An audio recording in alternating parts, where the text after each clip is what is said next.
This is Team 8385CTheCoop, and today I will be explaining the double reverse 4-bar lift as well as our chain lift. So starting off, how double reverse 4-bar works is essentially you just have a 4-bar at the start, and then this top supporter bar goes into a gear which reverses the motion and basically makes it so that way when this bar goes up, this bar can also go up, and that's how it works. Another great thing about a double reverse 4-bar lift is it works in a linear motion. With a normal 4-bar, it just has kind of an arced motion, and with a double reverse 4-bar, it has a linear motion, which I find very useful for this game, especially with sizing.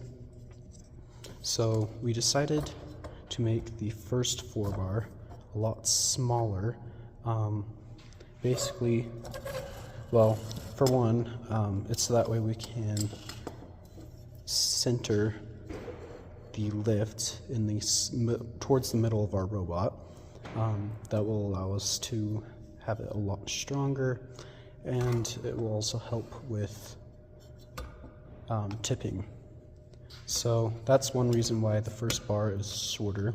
The second reason is the top chain bar. It has a 5.5 watt motor that comes down, and we wanted it to be able to come all the way down. Now I do have this piece of metal right here. We are planning on cutting it off. We just haven't yet, but once it's cut off, this should be able to sit flush. So as far as the motors, so right now we just have a regular green motor, just 200 RPM. We're thinking about changing it to a red motor, 100 RPM, just for strength.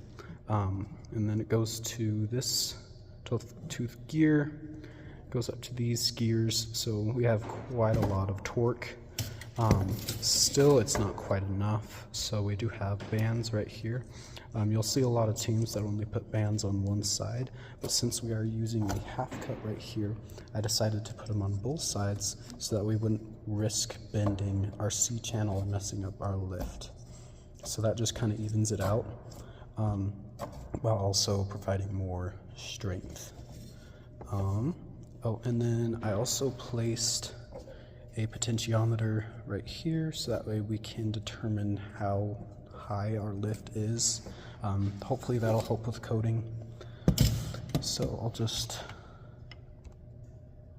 as far as the chain bar goes, we just have a 5.5 watt motor powering a 12-tooth gear going to this gear right here, and basically this gear is able to turn this half cut itself around, and then we have a sprocket back here that is connected to the C channel to where it cannot move, and that's how a chain bar works. Basically, the first sprocket cannot move, and that allows the chain to move whatever you want on the other end in a linear motion. The reason why we're using this is because we want to be able to reach back into our robot, grab whatever cup or cone we've intaken and stacked inside of our robot, be able to bring it over and score outside of our robot. And really you need over 180 degrees for that motion, and this gives that. Now I do realize chain bars, they do break.